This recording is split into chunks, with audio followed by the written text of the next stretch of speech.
Bom dia, então, de novo, pessoal. Bom dia.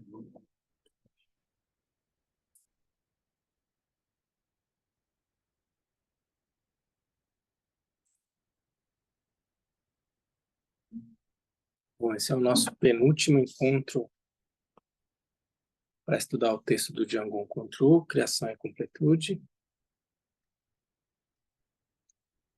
A gente começou estudando, estava no meio da pandemia. Nos primeiros ensinamentos, estou eu lá na minha caixinha de meditação em casa, transmitindo. A gente estava sem atividade aqui, né? 3 anos, como foi início de 2022, então 2022, 23 e 24.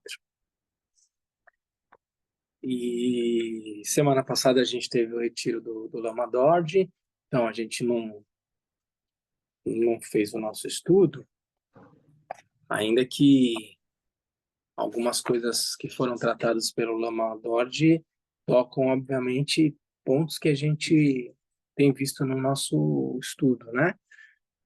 Mas a gente teve esse espaço aí no estudo do texto e hoje, por sorte, ao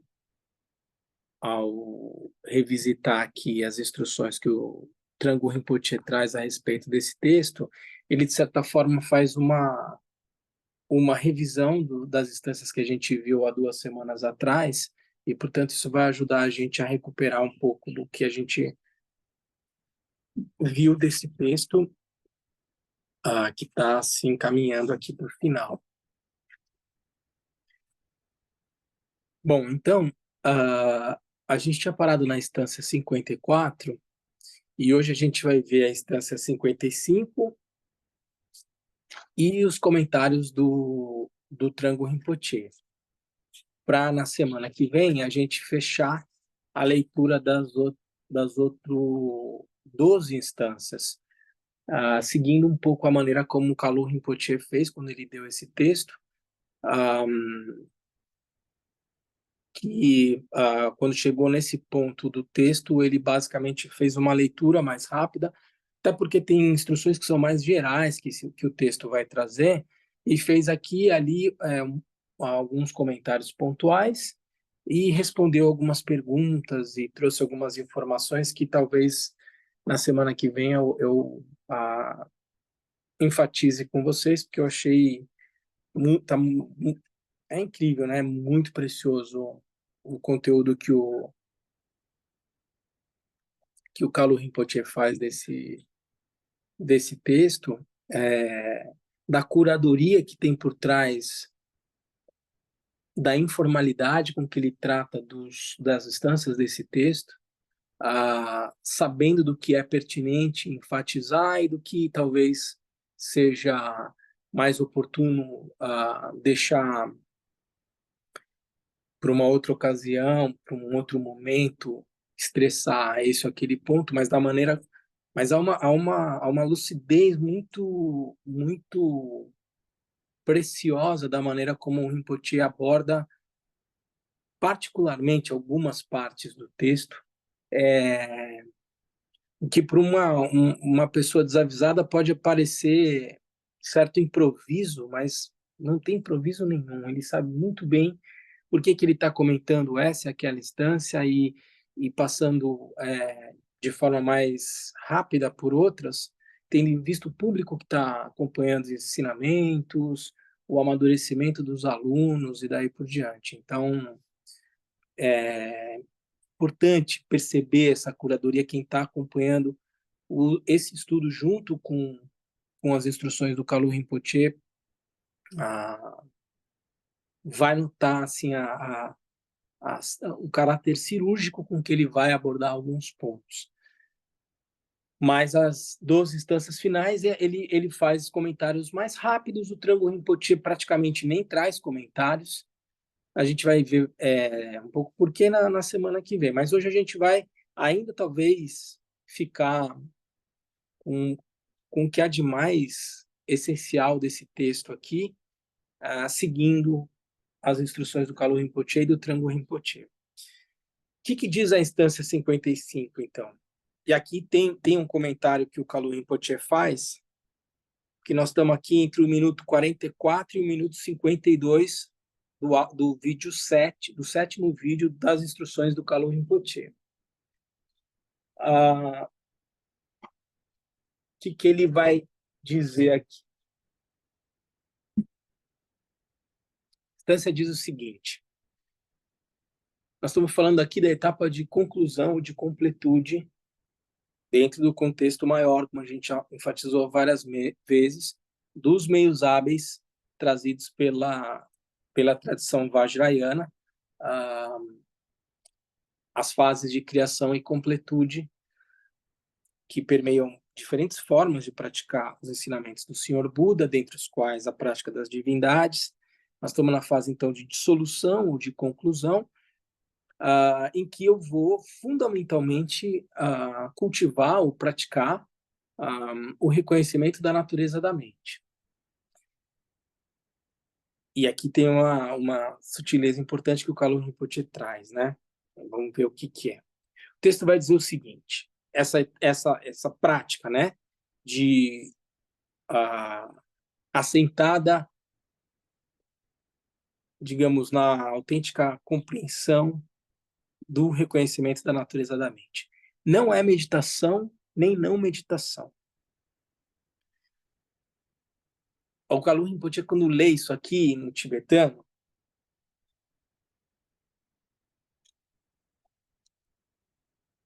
ele vai dizer: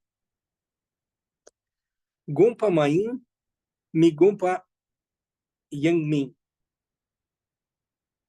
Não é meditação, nem não meditação. Aí ele para e fala... ele faz uma brincadeira do tipo: se eu tivesse nesse estado, eu pararia para tomar um drink. Sim, de uma maneira absolutamente como um SIDA, né? Como um SIDA, assim. Como uma tripa, por exemplo.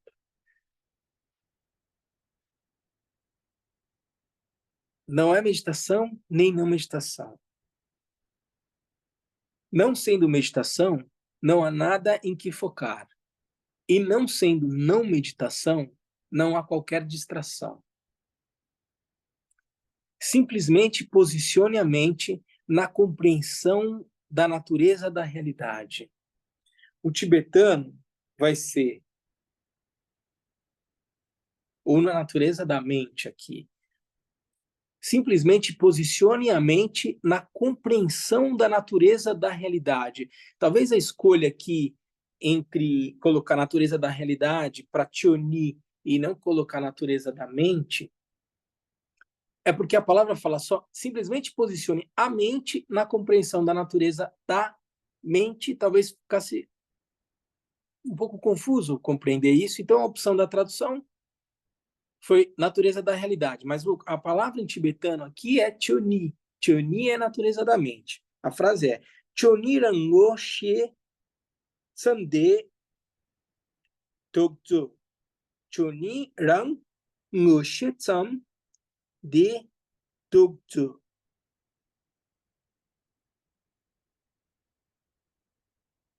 Tokzu.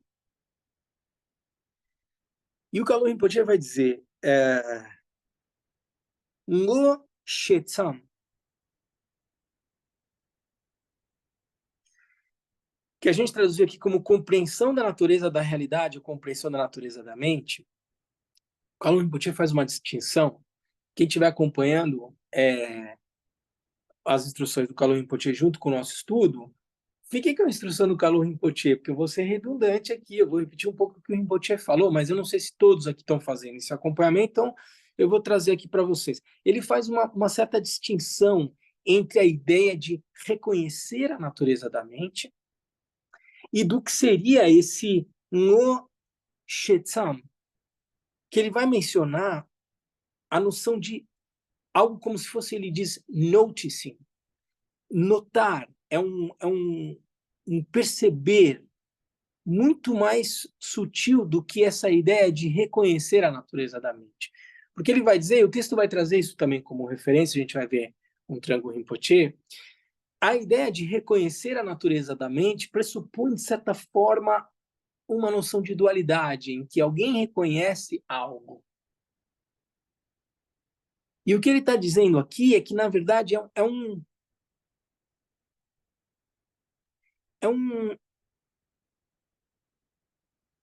o Rinpoche vai dizer, quando você está falando em reconhecer a natureza da mente, tem uma sensação forte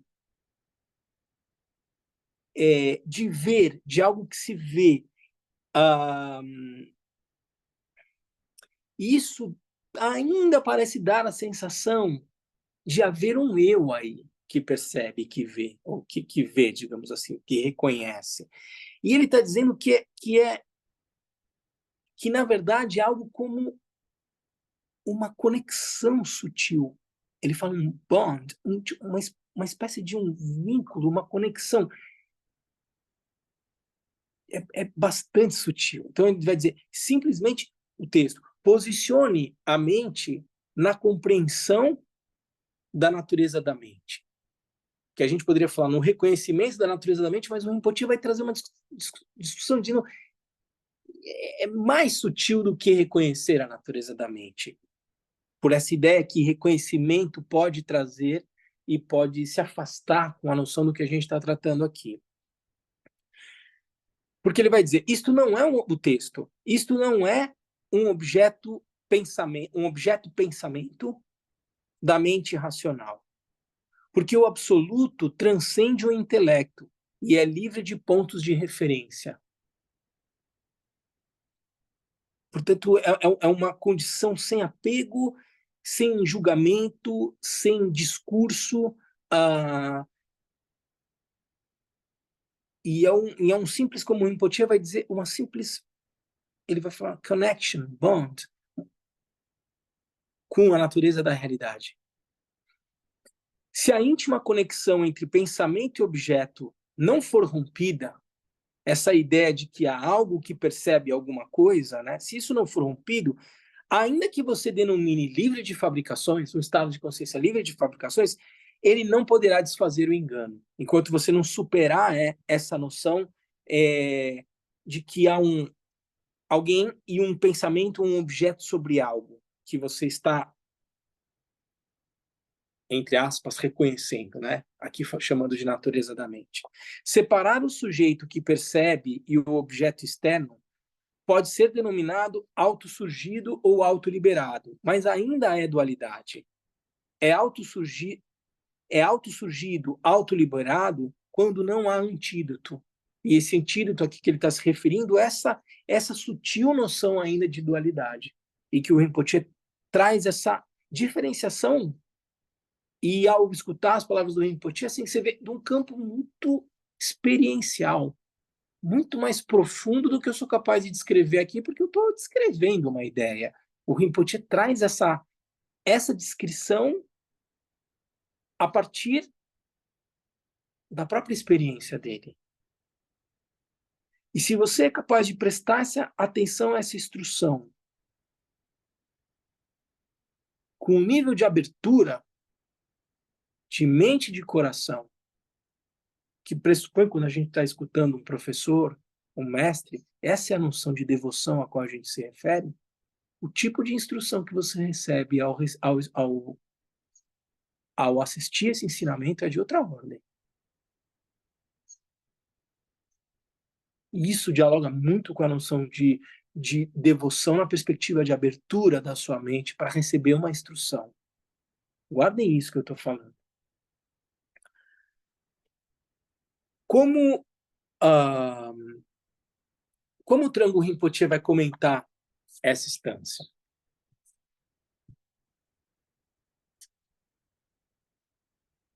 Volto a dizer, essa parte que o Rinpoche fala a respeito dessa instância está entre o minuto 44,5 e 52,5 do 7º vídeo da instrução dos comentários desse texto. Trango Rinpoche, ao comentar essa instância, ou não, vamos colocar mais corretamente, não é que ele está comentando exatamente essa instância, mas ele está tratando da referência desse estado de meditação, ou vamos dizer, essa condição de conhecer de fato a natureza da mente tal como ela é, a partir da ideia de não meditação e não distração. Então, o Rinpoche está elaborando um pouco a respeito disso aqui, mas não que ele esteja necessariamente comentando essa instância 55, até porque quando a gente acompanha o texto, vocês vão ver que em seguida nós vamos estar em instâncias anteriores, eu vou fazer referência a elas quando a gente estiver fazendo a leitura do texto aqui. Mas ele vai dizer o seguinte: após mais análise das 3 classes de instrução, o texto fala sobre como determinar o nível de progresso na meditação. Diz que há um aspecto externo e um aspecto interno do samadhi que se desenvolve à medida que você progride na prática. O aspecto externo, ou sinal externo de progresso, é que você não se distrai. O sinal interno é que, ao não haver risco de distração, você pode relaxar. Olha o nível de prática que nós estamos falando aqui. Como não há distração, você pode relaxar nesse momento da prática. Por isso que a gente vê na imagem de Kyumpo Nelder, ele está sentado assim, gente, ó. O Kyumpo Nelder não está sentado assim. Não, ele tá aqui, ó. Relaxado. Qual o estado de consciência dele? E não é à toa que na Tanka a postura do Kyumpo Nelder não é uma postura convencional de prática de meditação, porque é um estado de lucidez tal que você relaxa. Por isso que o Rinpoche, nesse comentário, falou, se estivesse eu nesse estado de não meditação, não distração, eu estaria tomando um drink aqui. E isso não tem nada a ver com desprezo à prática, desconsideração ao rigor, né? Assim, a profundidade do ensinamento. Mas é que nesse estado de consciência não se fala mais em meditação, mas não se fala mais em distração também. Que é o que o texto está dizendo aqui. Não é meditação nem não meditação. Não sendo meditação, não há em que focar. E não sendo não meditação, não há qualquer distração. É o que o texto está dizendo. Então, Trango Rinpoche continua.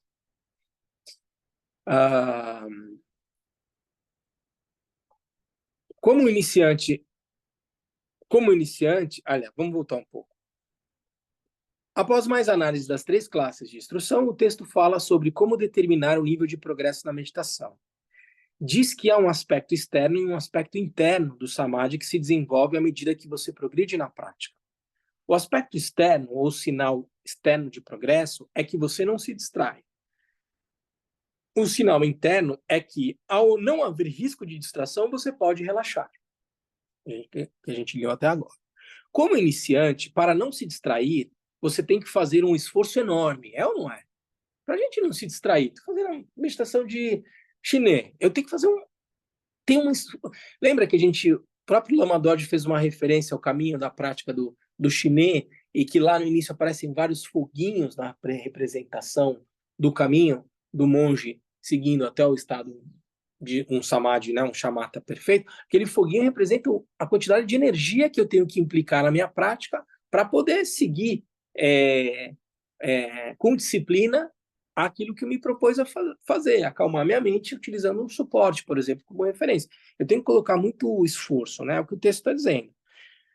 Como iniciante, para não se distrair, você tem que fazer um esforço enorme. À medida que você continua, passará a demandar cada vez menos esforço. E esse é o sinal de progresso. Portanto, o que é chamado de não meditação, que é a etapa final da meditação, que é chamado de não meditação, que é a etapa final da meditação, é o fim da necessidade de qualquer esforço. Então, o termo não meditação, nesse contexto, significa que não há necessidade de meditação intencional. É um estado de consciência. Isso é verdade porque, de certa forma, não há nada sobre o qual meditar. No entanto, há algo com que precisamos nos acostumar. Não haver nada sobre o qual meditar significa que a meditação na natureza das coisas não consiste na fabricação de qualquer experiência de meditação específica. Como vimos anteriormente, não se trata de fingir que o que existe não existe, ou que não existe, existe. Trata-se simplesmente de ver as coisas tal como elas são. É assim que a gente se refere, conhecer a realidade tal como ela é, esse estado de Buda, né? A meditação na natureza das coisas é simplesmente ver a sua mente tal como ela é. No entanto, se habituar a ver as coisas tal como elas são consiste num processo, e, portanto, há um processo de cultivo ou treinamento. Não me acostumar com isso. Para que esse processo continue, para que haja progresso na meditação, é de suma importância que você não se permita distrair. Então, veja que tem o outro lado. Eu não tenho. Não há nada a meditar, mas eu não posso me distrair, que é o que o texto está dizendo. Isso implica em um processo, um treinamento. Para que haja progresso na meditação, é de suma importância que você não se permita distrair do reconhecimento da natureza da sua mente. Não somente durante as sessões formais de meditação, mas também no pós-meditação, tanto quanto seja possível. Quando você estiver comendo, deitado, caminhando, sentado, falando, o que quer que você esteja fazendo, você deveria tentar manter a consciência da natureza fundamental da sua atividade. E é no momento onde o estado pleno da prática, nem esse esforço mais é preciso para você não perder esse estado não meditativo, porque você também não se distrai mais. Então, quando você chega nesse nível de não meditação, nem não meditação, ou não meditação, nem distração, é o que o Rinpoche falou. Nesse estado, whatever. O que faz um Buda a partir desse momento? Que alcança esse estado de consciência último? Ele vai conhecer a realidade tal como ela é, e ele vai olhar para o Daniel, para o André, e perceber. Ou o Daniel aqui está só como exemplo, poderia ser, ele vai olhar para o Lama Wangdu e vai dizer o seguinte: o Lama Wangdu sofre porque ele ainda se relaciona com as coisas a partir de uma perspectiva de que há um eu que percebe a realidade numa lógica de dualidade, como se houvesse um objeto ali, um sujeito-objeto. E o Buda vai perceber. E porque esse estado de consciência do Lama Wangdu ainda é confuso, ele sofre. E o Buda vai abrir a boca para falar com o praticante, com qualquer um que seja que o procure, a partir desse estado de lucidez dele, sem gastar nenhuma palavra que seja desnecessária, para apontar um caminho que possibilite a esse Lama Wangdu ainda confuso conhecer a realidade tal como ela é, porque nesse espaço de consciência não há que se falar em sofrimento. Sofrimento pressupõe uma maneira equivocada de lidar com a realidade, com as experiências de sofrimento na vida, a partir da noção de que há um eu e um objeto. Nem sofrimento, nem não sofrimento são simplesmente rótulos na mente de um ser que conhece a realidade tal como ela é, como a gente está descrevendo aqui. Tudo bem, gente? A gente traz isso tudo para que, pelo menos em algum nível, a gente entre em contato numa perspectiva de compreensão intelectual do que a gente está falando aqui quando a gente fala em todos esses estágios de meditação, para um pouco localizar onde a gente está no caminho da prática, sem ter a pretensão de, ao estudar isso, alcançar o estado de Buda. Acho que isso está claro para todo mundo, mas é importante a gente, de alguma forma, entrar em contato com essa terminologia toda que os ensinamentos do Senhor Buda traz, para a gente poder um pouco se localizar e ver se isso faz, de alguma forma, sentido para, né, uma vez estudando, refletindo, colocar isso em prática. Estudo, reflexão e prática, que é sempre o nosso caminho. Então, vamos lá. Continuando aqui na leitura do Trango Rinpoche, a gente vai ver que ele fez essa referência de não meditação e não distração, mas na verdade ele está um pouquinho mais atrás nas instâncias, e a gente vai aproveitar então para fazer uma ótima revisão do que a gente viu até agora. Até a instância 46 a gente vai voltar. O que o Trango Rinpoche vai dizer? Em seguida, o texto traz dois conjuntos de instruções paralelas. O primeiro vem da tradição Dzogchen, e o segundo vem da tradição Kagyu do Mahamudra. A instrução da tradição Dzogchen, então, aqui ele está falando como o Dzogchen e o Mahamudra tratam da prática de reconhecimento da natureza da mente, como eles abordam, portanto, essa fase de conclusão ou de completude, levando em consideração o texto aqui, que trata das duas fases, a criação e completude, né? A fase de dissolução, quando eu permaneço no estado natural da mente. Dzogchen e Mahamudra, para que você possa chegar nesse nível de prática, tem algumas abordagens diferentes. É o que ele vai trazer aqui. A instrução da tradição Dzogchen revela o ponto essencial que torna singular nesta seção de instruções do Hatha Yoga ou os ensinamentos Dzogchen. O que é singular na instrução Dzogchen para chegar no reconhecimento da natureza da mente? A diferenciação entre a mente e a lucidez consciência, ou awareness, que o texto vai... A Sarah Harding vai traduzir aqui essa... Se bem que ela não traduz aqui imagino eu que ela não está traduzindo aqui os ensinamentos do Trango Rinpoche, só o texto raiz. Então, quem fez a tradução dos ensinamentos do Trango Rinpoche, que eu imagino tenha feito em tibetano, para o inglês, a palavra que ele está usando aqui é awareness, né? E que a gente está traduzindo como lucidez ou consciência. Então, a prática Dzogchen diferencia mente de lucidez, consciência. No contexto dessa tradição, o termo mente é utilizado para fazer referência àquilo que normalmente chamamos de pensamento ou mente iludida. Lucidez consciência, ou awareness, é utilizado para fazer referência à lucidez cognitiva inata e não conceitual da mente. O ponto enfatizado nessa tradição é que na meditação é de suma importância que haja uma distinção correta entre esses dois na sua experiência de meditação. Por exemplo, eu fiz um curso, né, segui os ensinamentos do Mingyur Rinpoche, que ele deu do Dzogchen, um ensinamento longo que durou 1 ano e tal, e lá, nitidamente, eles fazem uma diferenciação em um determinado momento no percurso onde você vai fazer você, na prática, vai fazer uma distinção do ponto de vista experiencial da sua prática do que é mente grosseira baseada em namshe, em ignorância, e o que é a lucidez inata da mente, né? Ou que é essa natureza da mente, ou Rigpa, que é o conceito que eles usam mais no Dzogchen. Então, só estou explicando aqui, para você chegar na prática de reconhecimento da natureza da mente, eles fazem essa diferenciação entre o que é mente conceitual e o que é a natureza da mente. O ponto enfatizado nessa tradição é que na meditação é de suma importância que haja uma distinção correta entre esses dois na sua experiência de meditação, mente e natureza da mente. Já que a atenção plena, ou mindfulness, que eles estão usando aqui, enquanto processo mental, é uma função da mente, é uma faculdade da mente. A capacidade de eu orientar a minha atenção sobre um determinado objeto, isso é uma faculdade da mente. Poderia não ser, mas eu sou capaz de parar e voltar a minha atenção para a vela. Isso é uma faculdade da minha mente, é uma função da minha mente. Já que a atenção plena, mindfulness, enquanto processo mental é uma função da mente, a atenção plena em si não pode reconhecer a natureza da mente. A atenção plena, por mais útil que seja, contém drags ou impurezas conceituais. O reconhecimento de fato da natureza da mente é diferente de mindfulness ou atenção plena. E o Dzogchen vai explorar isso.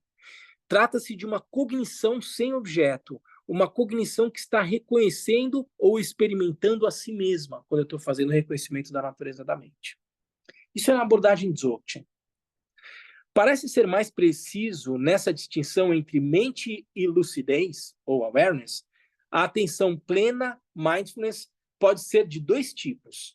Há um tipo de atenção plena severa, que é conceitual e intencional, e que é uma função da mente, e há um tipo de atenção plena sutil, que é característico da lucidez. A distinção é que a faculdade de atenção plena que você utiliza na sua meditação é incapaz de reconhecer a natureza da mente, na medida em que ela tende a objetificar o que ela experimenta. Faz sentido o que eu estou falando, gente? Quando ela parece estar experimentando algo que não ela mesma,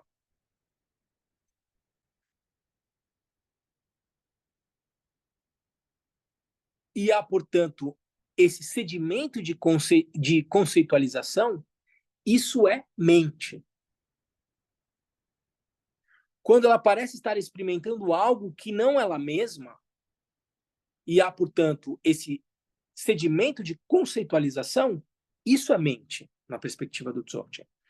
Quando a faculdade que você está experimentando na meditação não tem objeto algum senão a si mesma, experimenta a sua própria natureza como sendo luz e tem a característica da claridade radiante, como a chama de uma lamparina, que é capaz de iluminar a si própria. É um conceito que o Mingyur Rinpoche sempre traz quando ele está falando isso. Quando a gente está falando em claridade, e eu uso o aspecto, uso a imagem da lâmpada, da vela, você precisa ter claro que a luminosidade que vem da vela, a chama, ela ilumina o espaço e ela ilumina a si mesma. Então, quando eu estou na prática de reconhecimento da natureza da mente, eu estou usando esse nível de lucidez da própria natureza da mente para conhecê-la, que é diferente da prática de atenção plena, onde supostamente há a intencionalidade de ancorar a minha atenção sobre um objeto, utilizando essa faculdade da mente. Quando a gente vai fazendo a prática de Dzogchen, eles vão explorar isso como, ao fazer essa diferenciação, quando você estiver na prática de reconhecimento da natureza da mente, você vai entender, isso aqui é diferente disso aqui. Mas isso é experiencial. Eu estou trazendo aqui as ideias, mas isso é uma coisa que você vai conhecer praticando. A lucidez não tem um objeto. A experiência da lucidez é como estar aterrorizado ou assustado. Onde isso aparece no texto?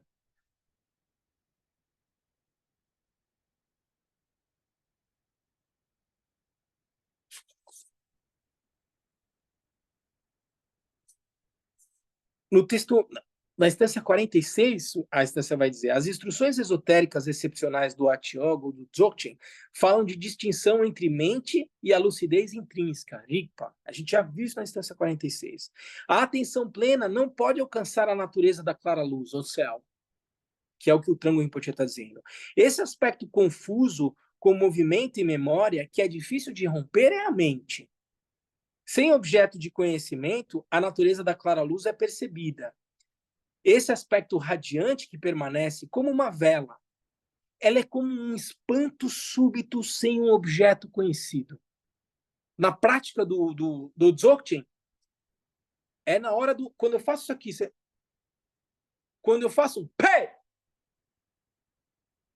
é nesse momento onde não há conceito que o que resta é a lucidez da mente. Mas quando ela é reconhecida, então ele está dizendo, ela é como um espanto súbito sem um objeto conhecido. Mas quando ela é reconhecida, a confiança é estabelecida. É um susto, só que não, entende, gente?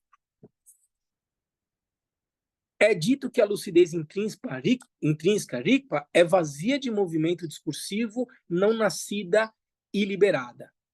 Essas não são apenas palavras insignificantes nos livros. Elas são preceitos orais diretos dos gurus da linhagem, que são como o sangue do coração.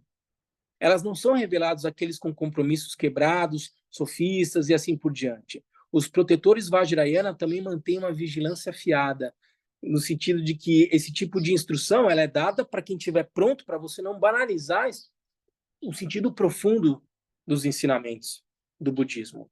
Senão eu perco o essencial.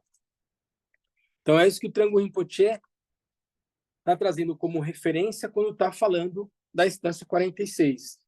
Por isso que eu achei precioso a gente entrar nessa etapa dos comentários do Trango Rinpoche, porque, de certa forma, a gente está fazendo aqui uma revisão. Então, ele está dizendo, a experiência da lucidez é como estar assustado ou aterrorizado, como diz a instância 46 do texto raiz. E esse tipo de experiência não conceitual é esse tipo de experiência não conceitual intensa. Quando você tiver reconhecido isso, quando a lucidez surgir na sua experiência e você reconhecer a lucidez como lucidez, então você vai saber o que tudo isso significa. Aqui a gente está descrevendo isso. Mas quando na prática você estiver praticando isso, você vai saber que é.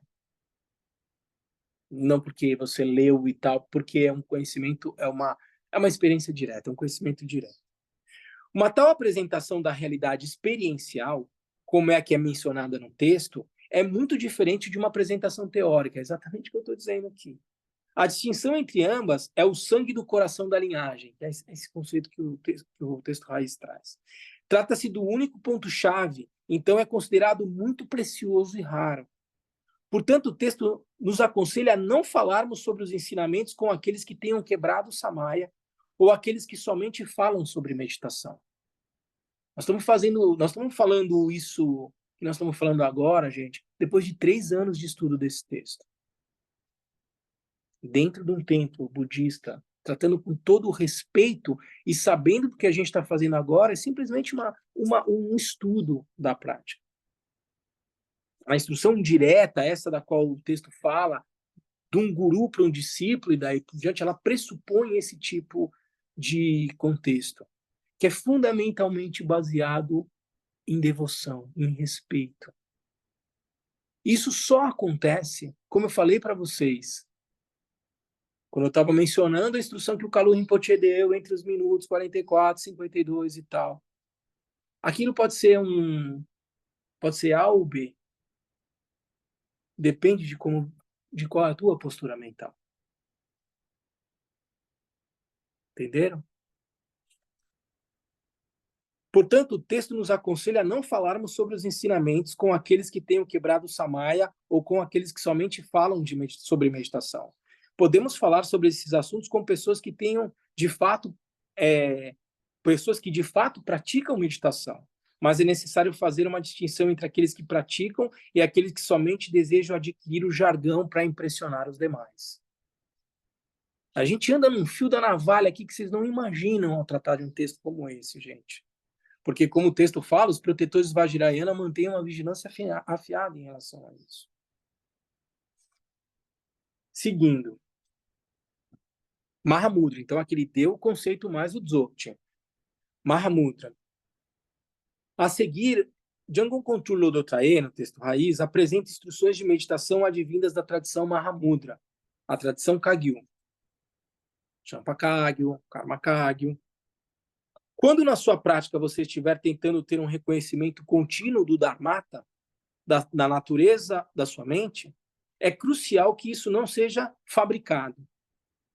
A tradição do Mahamudra aconselha a não tentar forçar esse reconhecimento. Se você forçar, você terá um reconhecimento momentâneo do Dharmata. E então você tentará aderir a ele com força e vigor. Isso não vai ajudar. Ainda que você não possa forçá-lo, ainda assim o reconhecimento da sua própria natureza é a única coisa que importa. Essa é a essência, é a quinta essência dos ensinamentos do Sr. Buda. Na terminologia Kagyu, trata-se da única coisa que, se conhecida, libera a todos. Outra frase relacionada é: sabendo tudo, mas ignorando isso. Se você reconhecer a natureza da sua mente, isso é por si só o reconhecimento da essência de tudo mais que há para ser conhecido. Mas se você não reconhece a natureza da sua mente, independentemente do que você souber sobre o Dharma, você não está entendendo o que realmente importa. Como isso é trazido, então, na instância 47, a qual ele faz referência nesse parágrafo aqui, que é a perspectiva do Mahamudra. A gente trouxe na 46 do Dzogchen, na 47 do Mahamudra. Não é e ele fala assim, ó, né? Só para recuperar. Quando a seguir, Django Lodrotae apresenta instrução da meditação advindas da tradição Mahamudra, a tradição Kagyu. Quando na sua prática você estiver tentando ter um reconhecimento contínuo do Dharmata, da natureza da sua mente, é crucial que isso não seja fabricado. A tradição Mahamudra aconselha a não tentar forçar esse reconhecimento. Se você fizer isso, não vai rolar. O que a instância 47 fala a respeito disso? Não é preciso sustentar a percepção direta da realidade absoluta da armata continuamente. A recordação do incidente inicial é suficiente. Olha como é sutil. Foi ensinado por mestres Kagyu precedentes que, por meio da meditação na essência pura, obscurecimentos kármicos de muitos eons são purificados e, ademais, os ventos vitais entram no canal central automaticamente. Mas há ainda outros benefícios muito grandiosos. Se você conhece a própria natureza, isso é o conhecimento que tudo libera, como o Dragão Rinpoche estava mencionando aqui.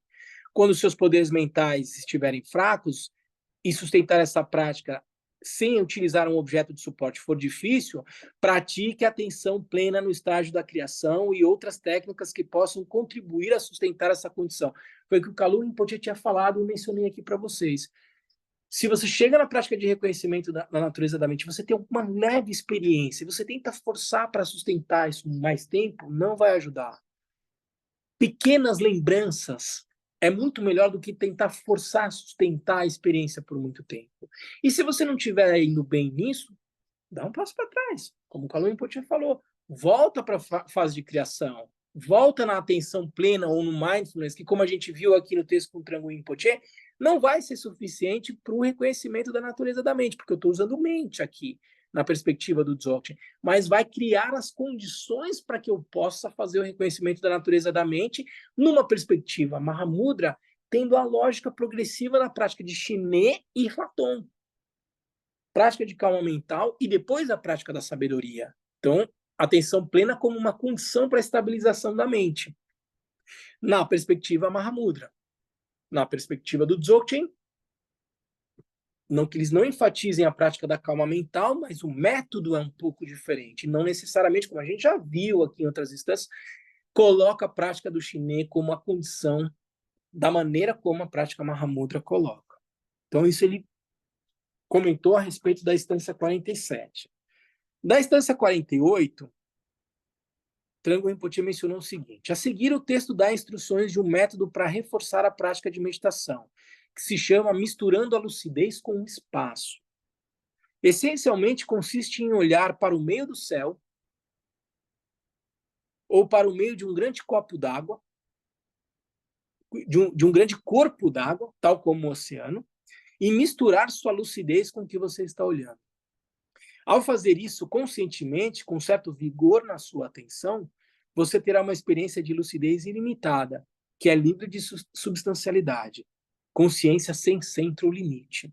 Se vocês olharem para a tanca da Sukhasiddhi, que está aqui acima de nós, pode ser que você não consiga perceber claramente, mas ela está numa postura de meditação, segurando a kapala e apontando para o céu. E na prática do Mahamudra de Sukhasiddhi, você vai olhar para o céu.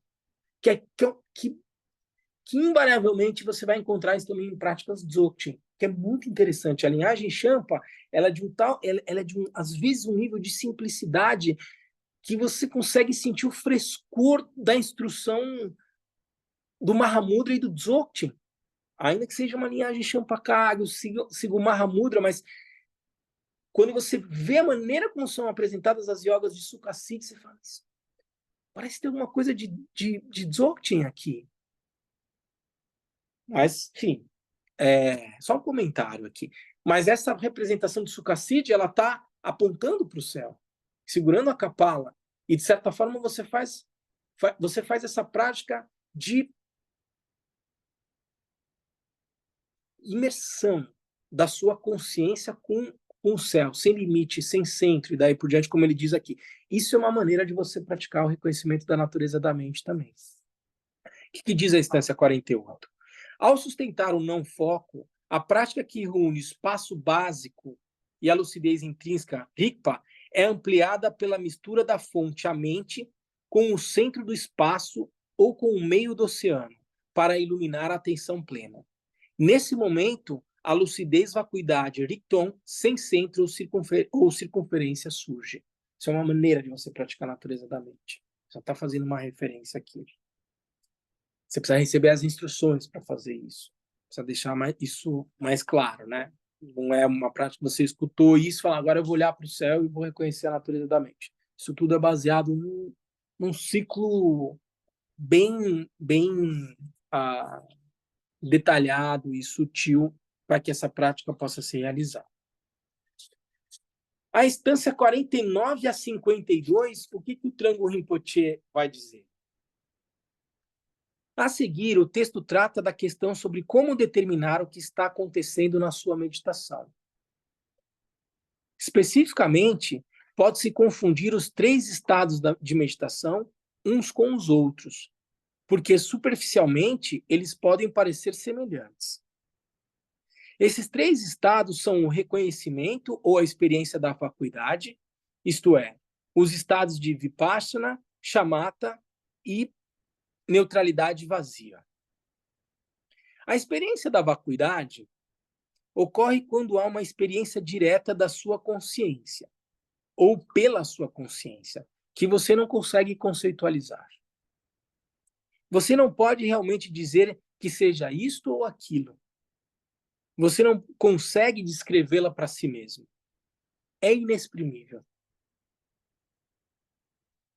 Porque quando.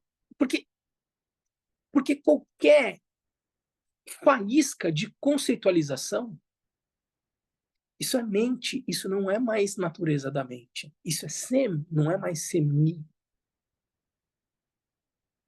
Não tem como. No momento em que você colocou em palavra, perdeu. Não é mais. A expressão daquilo conceitualmente deixa de tocar aquilo que é essencialmente. Não tem como você. Não tem como você falar a respeito disso. Por isso que quando se fala que um mestre está dando uma instrução direta, um pointing out instruction, ele, ele aponta. Por isso chama pointing out. Mas quem vai perceber isso é quem recebe a instrução, entende? Quando o Buda deu o ensinamento do lótus, ele vai, ele levanta um lótus no meio da multidão.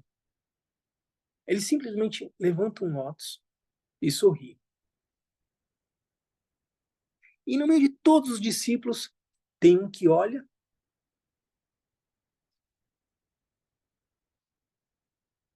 Esse é o ensinamento mais profundo, na minha opinião, de todos que o Senhor Buda dá. O ensinamento é simplesmente ele levanta um lótus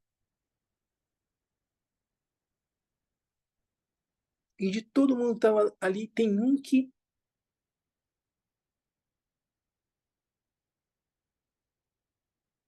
acabou. Quem viu, viu. Entendendo o que a gente está falando aqui, gente?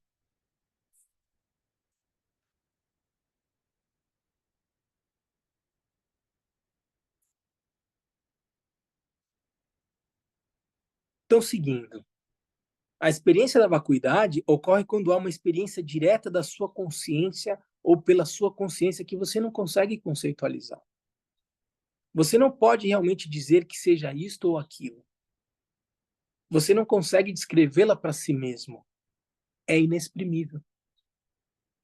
A experiência de chamata, por outro lado, é um estado em que toda a agitação do pensamento está completamente pacificada e há uma experiência ilimitada de paz, estabilidade e tranquilidade.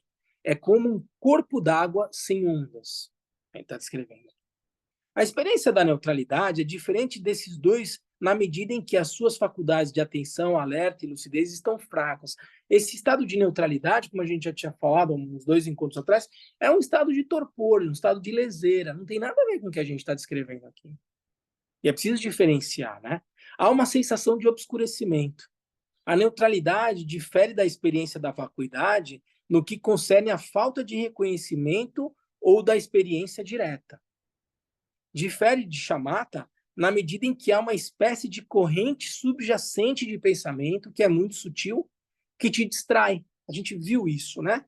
E eu vou mencionar aqui quando eu estiver lendo as instâncias. Eu já posso até colocar agora. O texto aqui na instância 49, 50 e 51 está tratando exatamente disso.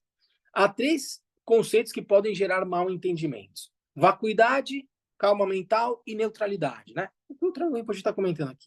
Vacuidade significa além dos extremos da existência e inexistência, nascimento e cessação, eternalismo e niilismo.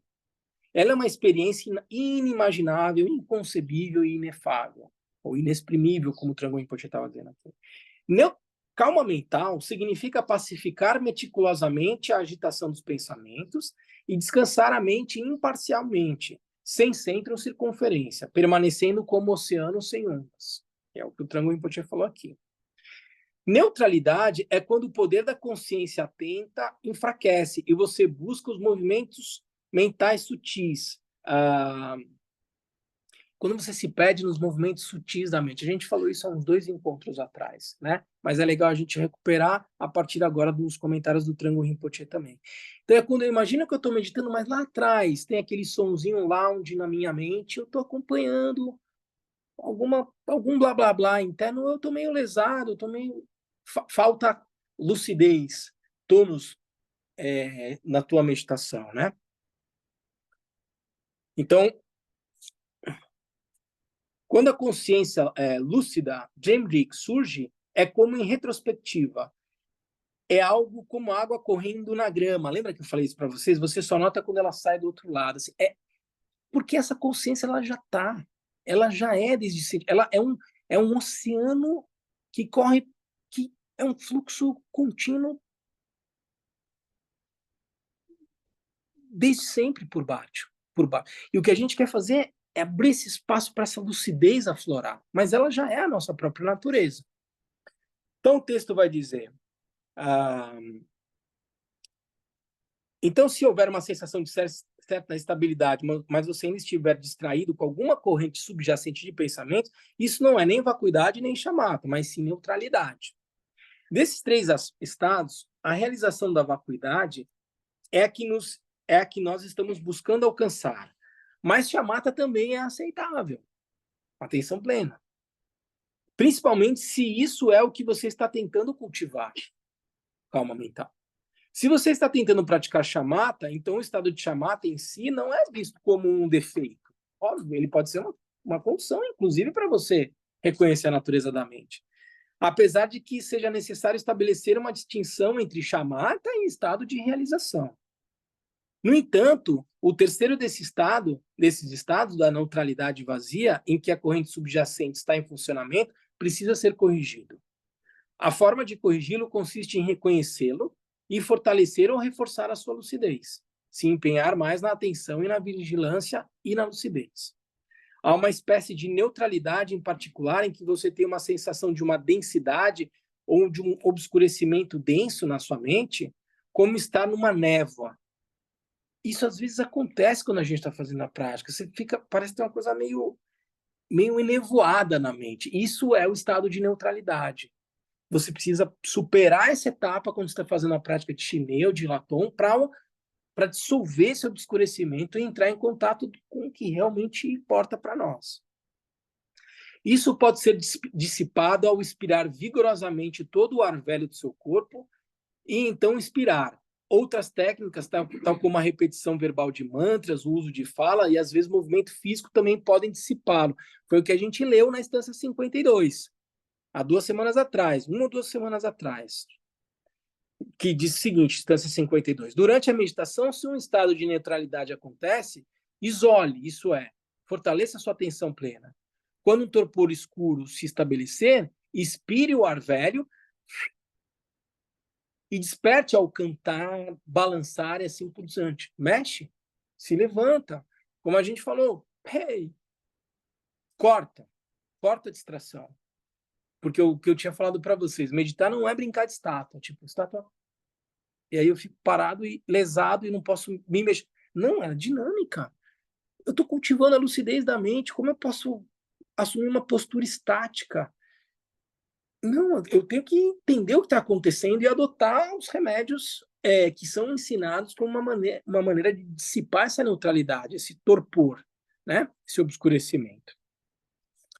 E aí, por último, então, para a gente chegar aqui na instância 55, que a gente começou com os ensinamentos de hoje, né?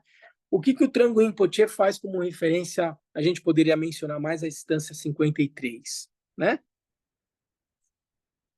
Que falava da raiva, e a gente comentou isso, foi há 2 semanas atrás, né? O klesha usado como exemplo é a raiva. Aliás, vamos voltar um pouquinho. Tendo reconhecido a presença da neutralidade na sua meditação, ela deve ser superada. Há etapas para conseguir isso. A primeira é aprender a distinguir neutralidade, principalmente com relação à chamata, mas também com relação ao insight, né? Ou a prática de vipassana, o conhecimento interior, ou Platão. A segunda é aprender a reconhecer a neutralidade quando ela estiver ocorrendo. A terceira é aprender métodos para se livrar delas. Às vezes o estado de neutralidade aflige a nossa meditação, mas outras vezes nossa meditação é impedida não pela neutralidade, mas pela presença de kleshas, de emoções perturbadoras. Então, a seguir, o texto explica como lidar com os kleshas que surgirem na meditação. E aí a gente chega para a instância 53. Quando pensamentos de raiva surgirem vividamente, se você os observar diretamente e relaxar na ausência de fabricações, eles desaparecerão na sua própria base sem dano nem benefício. Lembra que eu trouxe para vocês a instrução do Kalu Rinpoche sobre isso há 2 semanas atrás, dos minutos 25 a 41 do vídeo 7. E ele vai fazer uma distinção entre o que é simplesmente olhar, perceber quando a raiva está prestes a surgir, quando eu estou totalmente envolto na emoção e quando eu ajo dominado pela raiva. São esses 3 estágios que o Rinpoche vai descrever.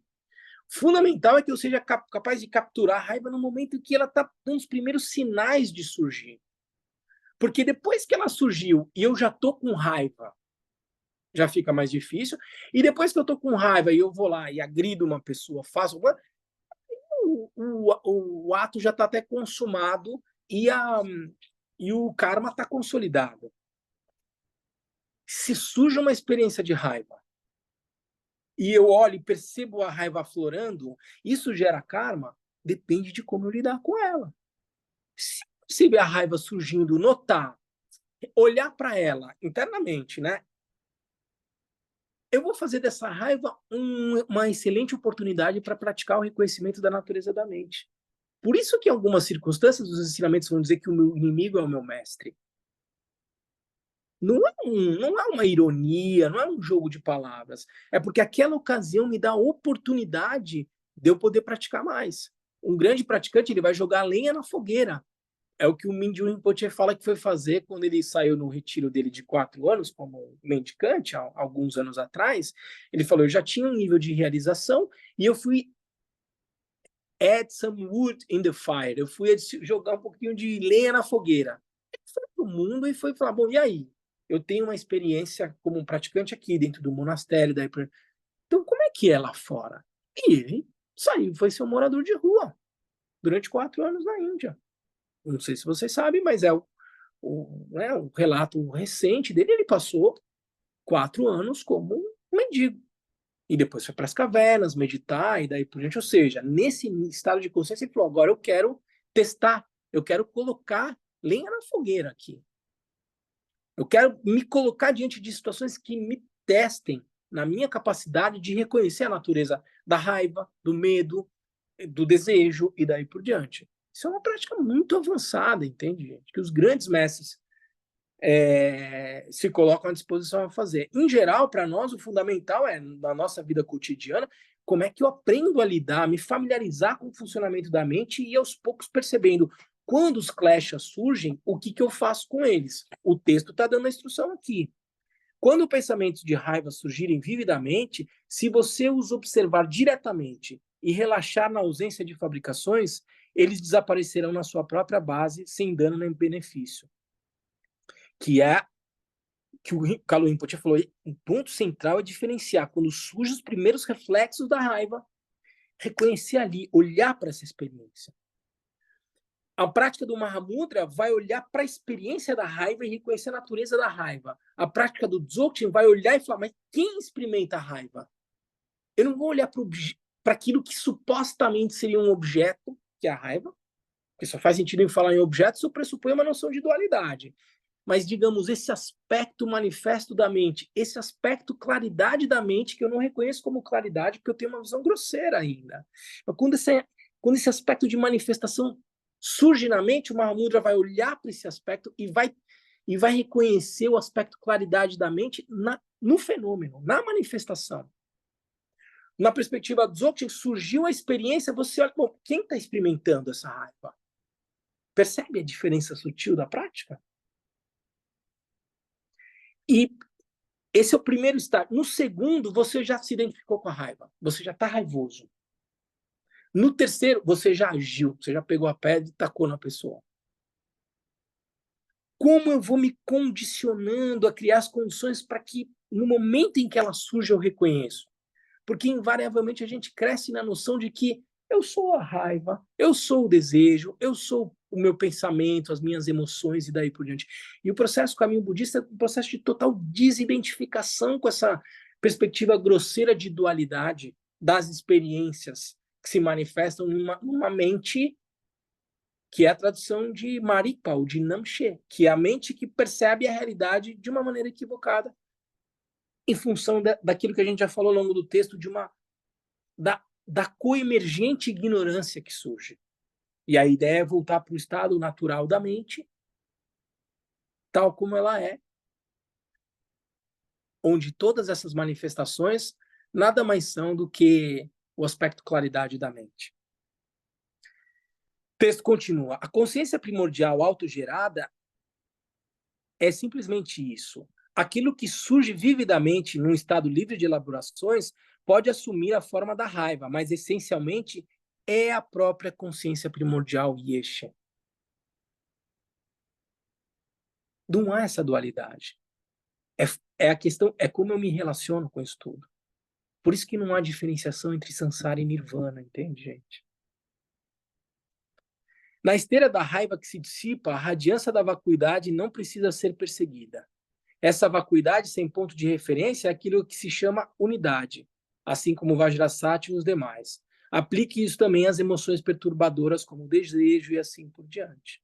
Né? E o Trango Rinpoche vai, então, comentar. O klesha usado como exemplo é a raiva.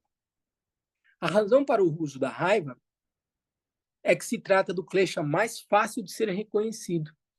Porque tem uns que são sutis, a gente está totalmente envolvido num desejo sutil ali, mas ele pode até ser prazeroso, parece ser saudável e daí por diante, mas a raiva é muito evidente. A gente sabe quando a gente está com raiva. Então ele pega por essa razão. Quando um pensamento de raiva surgir de forma vívida na sua mente, o que é fácil de ser percebido devido à sua intensidade, olhe diretamente para ele, para o pensamento. Olhar diretamente para ele não significa se distanciar dele e observá-lo de forma teórica ou conceitual.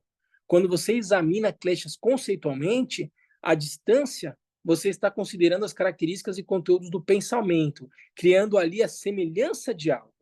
Você tem uma ideia da pessoa de quem você está com raiva. Como você se sente com relação a ela e assim por diante. Isso não é olhar diretamente para a raiva.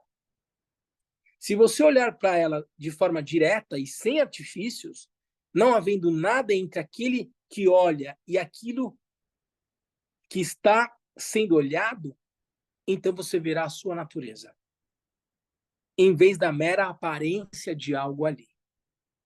Quando você olha diretamente e permanece tranquilo nesse olhar, sem fabricações, sem tentar dizer nada para si mesmo sobre a raiva, então a severidade da raiva é imediatamente dissolvida. E o pensamento é percebido como não tendo nenhum benefício ou dano. Já não tem mais nenhum tipo de energia negativa. Por isso que a gente sempre fala, raiva é bom ou ruim? É uma emoção boa? Raiva é raiva. Raiva é uma emoção. Questão fundamental, o que eu faço quando surge a raiva? Isso tira essa noção de dualidade, de polaridade entre o bem e o mal, o certo e o errado. O budismo fundamentalmente não trabalha na lógica da dualidade. A questão é saber como eu reconheço as experiências da realidade, a forma como eu lido com elas. Esse é um aspecto central do budismo. Dissolvida a dualidade, cai o segundo véu, dissolve-se a ignorância. Sabedoria, surge Rigpa. Esse é o caminho. Isso é o que ele está tratando aqui da experiência 53. E aí, só para a gente chegar na instância 55, que foi a instância com a qual a gente abriu hoje, e a gente fechar esse ciclo de revisão, a instância 54 vai dizer, no sentido completamente perfeito, não há meditação nem nada em que meditar. Quando a atenção plena por si só é suficiente, isso é o pico da prática. No sentido último, no entanto, nem mesmo a atenção plena existe, que foi aquilo que eu falei do mindfulness como eu não estou mais falando em mindfulness quando eu estou falando uma prática de reconhecimento da natureza da mente, porque é um pressuposto de um reconhecer algo, que era aquilo que o Kalu Rinpoche falou, quando eu comentei aqui no início do ensinamento de hoje, entre a diferenciação entre o reconhecimento da natureza da mente, onde ainda parece um sutil eu que reconhece algo, e aquilo que ele falou de gerar uma espécie de... É um notar, é um é, um, é, um, é uma conexão sutil, né? Ele fala num connection, bond, sutil. E é quando isso se dá, entendeu? Para além daquilo que a gente chama normalmente de reconhecer a natureza da mente, é que nós estamos nesse sentido último, nem que o texto fala, nem mesmo a atenção plena existe. Quando a base da atenção plena é dissolvida no espaço, falamos de consciência primordial, Yeshe. Assim como o fogo também se extingue quando o combustível acaba, o próprio antídoto é eliminado quando o engano acaba. Assim como o fogo também se extingue quando o combustível acaba, o próprio antídoto, a própria necessidade de uma atenção plena, se extingue naturalmente. É eliminado, o próprio antídoto é eliminado quando o engano acaba. Essa é a esfera de atividade de todos os nobres. E assim ele conclui a instância 54. A gente já tinha lido aqui os comentários que o Trango Rinpoche fez até a instância 53, e a gente fecha aqui com a instância 54 e 55, que foi a instância com a qual a gente abriu os ensinamentos de hoje. Tudo bem, gente? O que a gente vai fazer, então, no próximo domingo? A gente vai ler as instâncias 56 até 67, que são as últimas instâncias, 12 instâncias desse texto, que vão trazer instruções mais gerais. O Rinpoche, como eu falei, sobrevoou essas instâncias, fez alguns comentários. Na semana que vem eu trago talvez um deles que me pareceu ser o mais precioso para convidá-los mais uma vez a assistir os ensinamentos do Rinpoche como um todo desse texto e lá no final também. E o Trango Rinpoche encerra os comentários dele nessa instância 53 em geral. Ele vai responder algumas perguntas dos seus alunos. Tem uma delas aqui que talvez nos interesse, essa pergunta e resposta que ele dá, porque vai dialogar com a instância 64, uma prática matinal que se pode fazer para ir, de certa forma,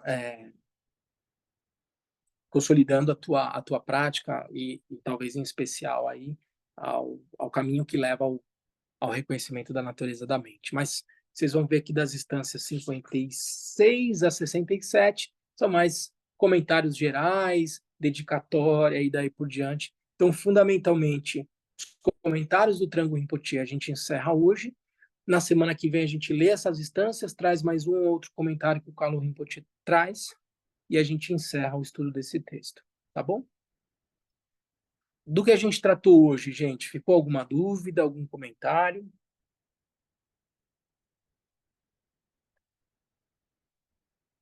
Pessoal que está em casa também, alguma dúvida?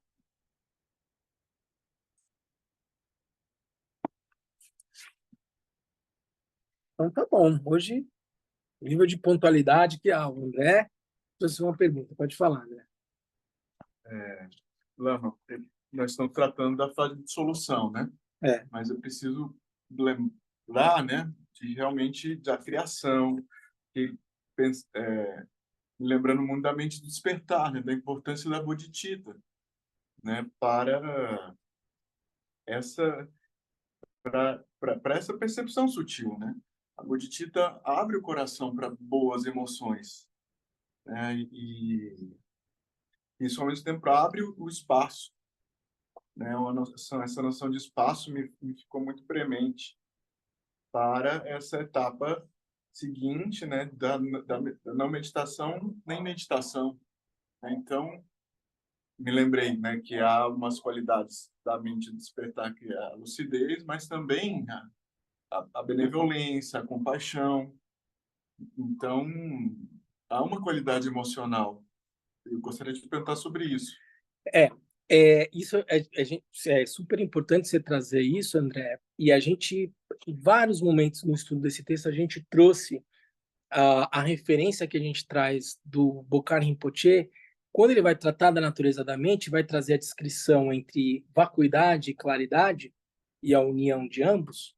Ele vai mencionar que eu posso entender claridade, o sinônimo de claridade é compaixão, sob a perspectiva de que a dinâmica da mente, num sentido último, é a expressão da compaixão, que não tem necessariamente uma natureza emocional, numa perspectiva de... Porque isso pode trazer essa noção de dualidade de emoções boas, como benevolência e daí por diante, e gerar uma noção, uma forma de se relacionar dual, de o que é uma emoção boa e ruim. Como imaginar?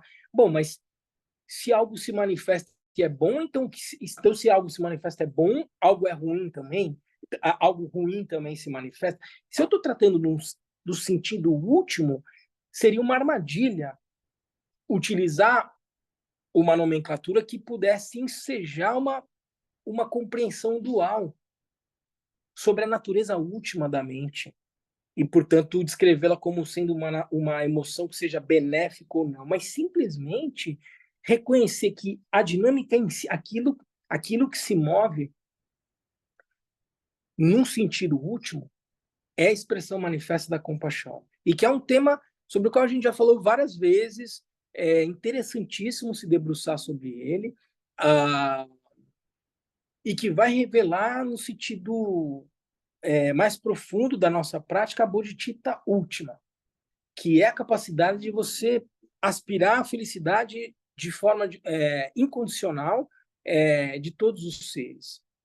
Para que a gente seja capaz de alcançar essa bodhicitta última, reconhecer, né, ou de certa forma, ser essa dinâmica da mente na sua expressão naturalmente compassiva, que é a bodhicitta última, eu preciso cultivar a bodhicitta relativa, que pressupõe a aspiração de praticar os ensinamentos do Senhor Buda com o propósito de liberar todos os seres do sofrimento.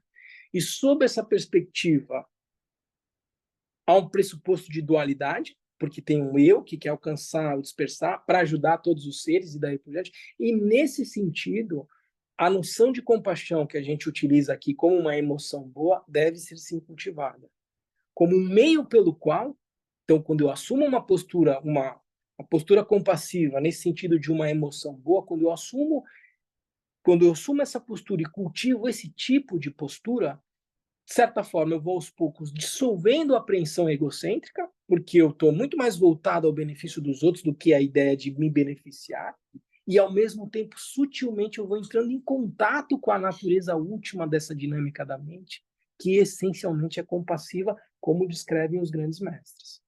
Entendeu? Sim. Então, esse pressuposto é super importante. Cultivar tudo isso na fase de criação, como você dizia, porque é isso que vai gerando esse estado de consciência que proporciona essa abertura por meio da qual eu, na som aberto, eu reconheço a sua própria natureza. Senão poderia haver um apego às boas experiências, né? De, de atitude até, né? E não é disso que se trata. Não há necessidade disso. Entende? Não há necessidade disso. Porque ao final, essa é a condição natural. Entende? Agora, como um caminho gradual, sim, é a ferramenta que a gente tem. A gente vai usar essa mente conceitual que sente, que sofre, daí por diante, para atravessar esse portal. O Mingyur Rinpoche vai dizer que a mente, essa mente conceitual, ela é aquilo que a gente tem. Então, não dá para ter uma postura totalmente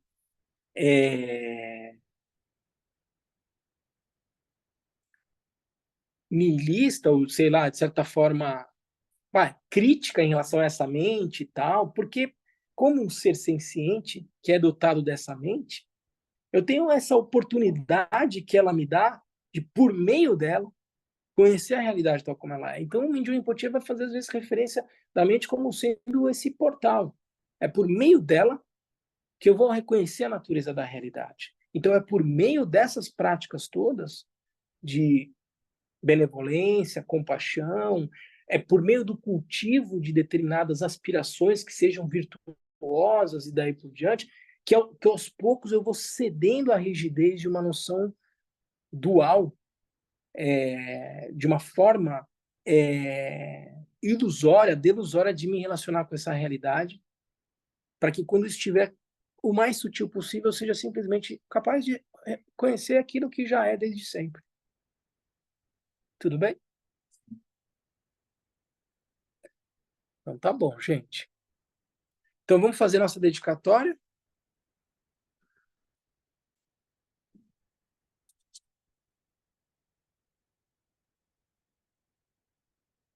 Graças a essa virtude, tendo realizado rapidamente o Mahamudra, possa eu conduzir a esse estado todos os seres sem exceção.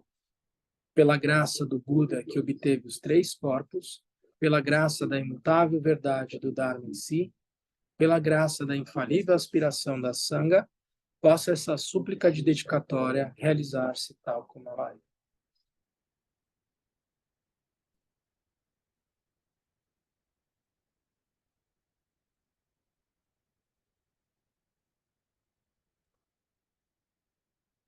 Grata, Lama.